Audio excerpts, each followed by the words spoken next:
안녕하세요. 가치남입니다. 2월 18일 목요일 국내 시장이 마감되었습니다. 참 요즘 주식시장을 보고 있으면 쉽지 않고 지루하고 계속하는 것이 맞나? 이런 생각이 드실 거예요. 그래도 주식시장의 역사를 살펴보면 항상 상승이 있었으면 또 반대로 하락이 있고 박스권도 있고 상대적으로 하락 구간이 길었다면 다시 상승세가 이어지는 이런 반복되는 패턴은 늘 발생이 되어 왔습니다. 그렇기 때문에 조금은 쉽지 않고 힘든 구간이 될 수가 있지만 실적이 좋고 업황이 좋은 종목이라면 다시 좋은 흐름은 언제든지 이어질 수가 있으니까 조금은 인내의 시간을 가져보셨으면 좋겠습니다. 오늘 코스피는 약 1.5%의 강한 하락이 나왔고 코스닥은 1.3%의 하락세를 보여주었습니다. 그리고 삼성전자 오늘 1.3%의 하락이 있었고 현대차는 무려 3% 이상의 강한 하락을 보여주었습니다. 그리고 LG와 오늘 약 2%의 하락이 있었고 반대로 신세계 같은 경우에는 5% 이상의 강한 상승을 보여주었습니다. 신세계뿐만 아니라 소비 유통 관련주 이런 종목들의 흐름이 오늘 좋았거든요. 이와 관련해서는 제가 뒤에서 말씀을 드려볼게요. 그럼 바로 수급을 한번 살펴보겠습니다. 자, 오늘 코스피의 수급을 살펴보면 외국인과 기관의 강한 순매도가 있었습니다. 특히 기관은 금융투자하고 연기금을 중심으로 오늘 강한 순매도를 보여주었고 거래대금을 보시더라도 확실히 연초와 비교했을 때 조금은 시장의 활력을 잃은 것은 아닌가 이렇게 생각도 되거든요. 이어서 코스닥을 살펴보면 코스닥도 마찬가지로 기관과 외국인의 동반 순매도가 있었습니다. 최근 거래대금은 코스피하고 비슷하죠. 이어서 삼성전자도 마찬가지로 기관과 외국인의 동반 순매도가 있었고 금융투자와 연기금을 중심으로 강한 매도세가 이어졌습니다. 그리고 현대차 오늘 3% 이상의 큰 하락이 있었는데 마찬가지로 기관과 외국인의 강한 매도세가 있었습니다. 이어서 LG화학을 살펴봐도 기관과 외국인의 동반 순매도가 있었고 그리고 신세계 오늘 신세계 흐름의 지수 대비 강한 상승을 보여주었는데 역시 기관과 외국인의 강한 순매수가 들어왔고 기관의 주체를 살펴보시면 다양하게 연기금부터 금융투자까지 다양한 주체들이 골고루 매수세를 보여주었습니다. 그리고 연기금은 꾸준히 매수세를 보여주고 있죠. 거래량도 많이 늘었네요.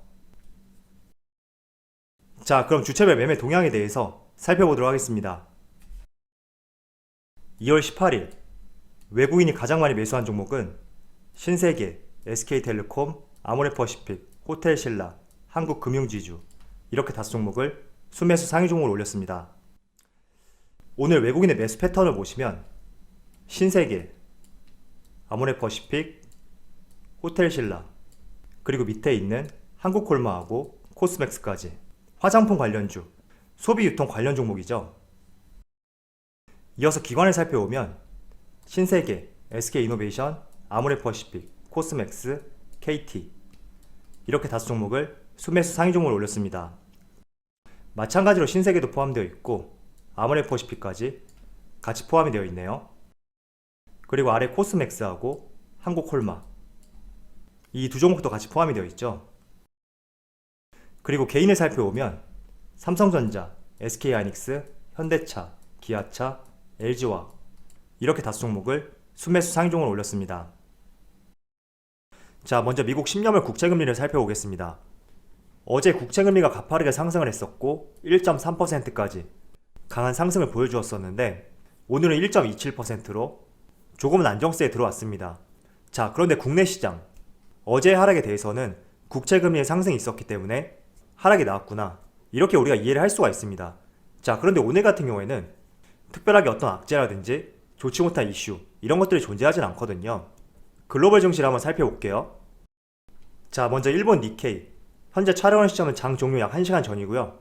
일본 니케이 증시를 살펴보면 오늘 약 0.2% 하락과 함께 3200포인트를 가리키고 있습니다.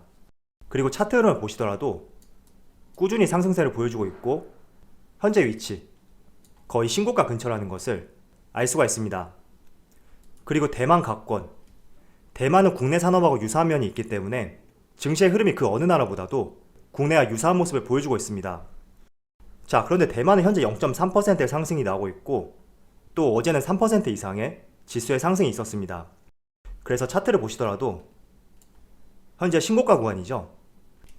그리고 중국 상해지수, 중국은 어제까지 춘절이었고 오늘 다시 개장을 했지만 지금 지수를 보시면 0.4%의 상승과 함께 또 52주 신고가를 보여주고 있습니다. 자, 그래서 미국과 유럽 시장, 물론 국내하고 시차가 있기 때문에 낙폭이 나와도 그렇다고 할 수가 있겠지만 전반적으로 아시아 시장을 살펴본다면 흔들림이라든지 좋지 못한 방향성 이런 것을 보여주고 있지는 않습니다. 그래서 유독 우리나라 증시만 오늘 하락세를 보여주고 있고 지수의 흐름이 좋지 못한데, 여기에 대해서 우리가 한번 해석을 해본다면 저는 기관의 매도세, 유독 기관의 매도세가 올해 들어서 가파르고 꾸준히 이어지고 있기 때문에 이런 부분이 전반적으로 주가 상승에 대해서 방해하는 요소가 될 수 있다고 그렇게 생각하고 있습니다. 특히 연기금이 가장 큰 주도를 하고 있죠. 이어서 어제 미국에서 발표된 1월 소매 판매, 지난 12월 대비 5.3%의 증가가 있었습니다. 그래서 전반적으로 기업들의 실적도 좋아지고 있고 수출과 수입 모두 증가세를 보여주고 있습니다. 그리고 아시아 시장의 흐름을 봤을 때도 신고가를 경신하는 많은 나라들이 나타나고 있고 또 미국의 소매 판매도 상승세를 보여주고 있습니다. 그래서 이런 흐름들을 봤을 때 분명히 나쁜 시장은 아니다, 저는 이렇게 생각이 되고, 단지 지금의 국내 시장은 기관들의 많은 매도세가 있기 때문에 상승에 대한 탄력이 둔화되고 있는 그런 시점이지 않을까 이렇게 생각하고 있습니다. 1월 18일부터 2월 18일까지 어제까지 약 한 달간을 살펴보면 지금 기관에서는 10조 넘는 금액을 매도를 보여주고 있죠.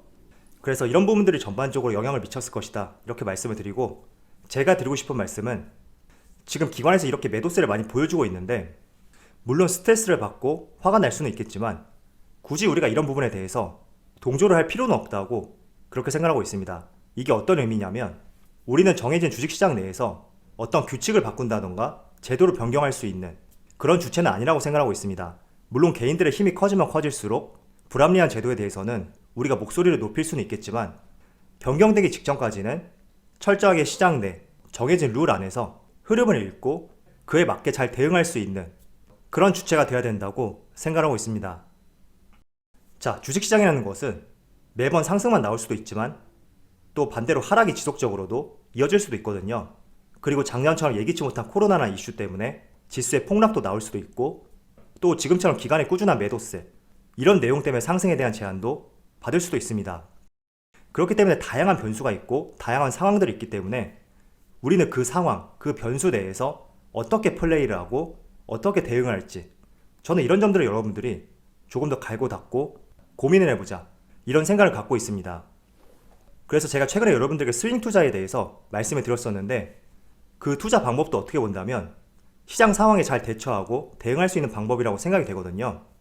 예를 들어 연기금하고 금융투자, 투신 이런 기관들이 매도세를 보인다고 하더라도 반대로 또 강하게 매집을 하는 그런 종목들도 있거든요. 제가 며칠 전에 대표적으로 말씀을 드렸던 S51, 오늘은 비교적 하락세를 보여주고 있지만 그래도 지금 수급을 살펴보시면 연기금, 보험, 투신, 금융투자, 외국인까지 다양한 주체들이 매수세를 보여주고 있습니다. 자, 그래서 이런 점들을 보시면서 우리가 항상 시장 상황에 맞게 어떤 전략을 취할지 한번 생각해 보면서 투자 종목을 선별할 수 있는 그런 경험과 눈을 길러보는 것이 저는 더욱더 여러분들이 1년, 2년, 5년, 10년 이렇게 장기적으로 주식시장에서 살아남을 수 있는 하나의 좋은 방법이라고 말씀을 드리겠습니다. 자, 이어서 말씀을 드릴게요. 오늘 중국 소비재 관련주, 그동안 코로나 때문에 많이 눌려있던 그런 종목들, 화장품, 면세점, 관광 이런 업종들이 강한 상승세를 보여주었습니다. 특히 신세계하고 호텔신라, 올해 면세점 매출이 흑자로 턴어라운드 될 것이다 이런 기대감도 있고, 그리고 어제까지 이어진 중국 춘절에서 전체 소매 판매의 약 85%가 오프라인 비중이었습니다. 이 수치는 작년 대비 15%의 증가세였습니다. 그래서 오프라인을 중심으로 중국의 소비가 살아나고 있다 이렇게 시장은 받아들이고 있고, 그에 맞춰서 중국과 관련된 유통, 소비 업종들 오늘 좋은 흐름을 보이고 있다고 그렇게 볼 수가 있습니다. 자, 신세계의 차트를 보시면 지금 현재 약 6.5%의 상승세를 보여주고 있거든요. 제가 장기 투자하기 적합한 종목으로 신세계하고 호텔신라 이런 종목을 말씀을 드렸습니다. 지금은 비록 좋지 못하지만 반드시 여행과 관광은 재개가 될 것이고 그 시점이 되어서는 면세점 매출이라든지 백화점 이런 다양한 유통과 소비와 관련된 산업은 기지개를 펼 것이다. 이렇게 말씀드렸습니다. 그래서 내가 조금 오랫동안 대응할 수 있고 가져갈 수 있는 분들이라면 지금 이런 종목은 고점에 대한 부담감이 없단 말이죠. 그래서 아무리 지수가 흘러내리고 빠진다고 하더라도 부담 없이 들고 갈 수 있는 종목이지 않을까 이런 생각을 해보면서 오늘 중국 소비와 관련해서 많은 종목들이 상승을 했잖아요. 여러분들이 한번 종목을 선별해 보시면서 혹시나 내가 장기 투자할 수 있는 종목이 있는지 한번 찾아보셨으면 좋겠습니다. 자, 면세점 업종뿐만 아니라 오늘 화장품 관련주도 큰 상승을 보여주고 있거든요. 지금 보시는 종목은 한국콜마인데 현재 약 10% 조금 못 미치게 상승세를 보여주고 있습니다. 사실 한국콜마하고 코스맥스 같은 경우에는 중국 수혜를 많이 볼 수 있는 기업 중에 하나거든요. 반도체로 비유하자면 파운드리, OEM 사업이죠. 이 두 기업은 중국 내에서 OEM 사업을 하고 있고 주요 고객사가 한국 기업뿐만 아니라 중국 내에 있는 화장품 기업들도 많이 포함이 되어 있습니다. 그래서 이번에 코로나로 인해서 주가가 많이 흘러내렸다고 하더라도 과거 실적을 살펴보시면 꾸준히 상승세를 보여주고 있거든요. 그래서 그런 점들이 다른 국내 화장품 기업들하고 조금은 차별화가 있는 기업이라고 저는 생각하고 있습니다. 물론 오늘 여러 종목들이 강한 상승을 보였기 때문에 이런 흐름들이 내일도 이어질지 그런 점에 대해서는 확신을 할 수가 없습니다. 그렇지만 여러분들이 생각해 볼 때 충분히 올해 말, 내년 초 그 시점이 되어서 나아질 수 있다면 그런 면에서는 장기 투자하기 좋은 종목이라고 생각하고 있습니다. 자, 이어서 며칠 전에 롯데 관광개발에서 제주도에 있는 드림타워, 그랜드 하얏트 호텔이거든요. CJ 오쇼핑과 함께 홈쇼핑에서 객실 판매를 하였습니다. 그런데 불과 1시간 만에 1만 개의 객실이 완판이 되었고 또 19일에 내일이죠. 다시 한번 2차 판매를 진행하겠다. 이런 발표가 있었거든요. 자, 현재 코로나 때문에 많이 억눌린 소비, 여행, 관광, 지금 롯데 관광개발의 홈쇼핑 1만 개 완판 이 내용을 보시면서 정말로 실제 관광이 자유로워지고 여행이 활발해졌을 때 어떤 현상이 발생이 될 수가 있는지 한번 여러분 나름대로 감을 잡아보시고 예측을 해보셨으면 좋겠습니다.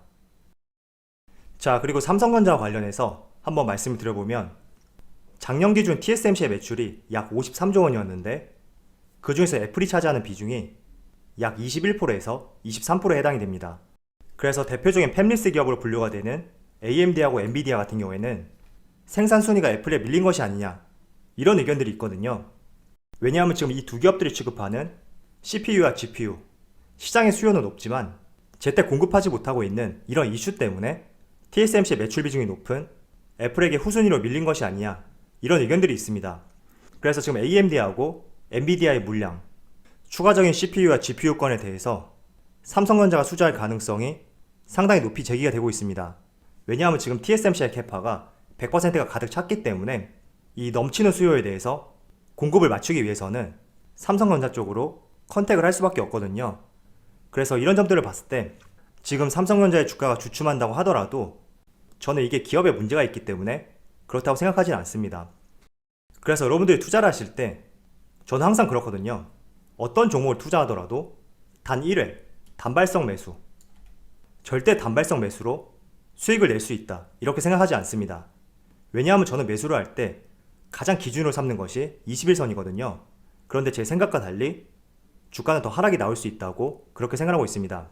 자, 그렇다면 이 종목이 다시 상승할 수 있는지 이런 것들을 믿을 수 있는 척도로 삼는 것이 실적과 업황 이런 전망들인데 결국에는 내가 매수한 매수가 상대적으로 고점이었다고 하더라도 내가 단발성 매수가 아니라 2번, 3번 혹은 4번 이렇게 끊어서 매수할 계획으로 들어왔다면 저는 충분히 여러분들의 평단가를 낮출 수가 있고 또 업황과 실적이 받쳐주기 때문에 어느 순간에 턴어라운드 할 수 있는 그런 시점을 맞이하게 된다면 조금 더 빠르게 수익으로 전환될 수 있다고 말씀을 드리겠습니다.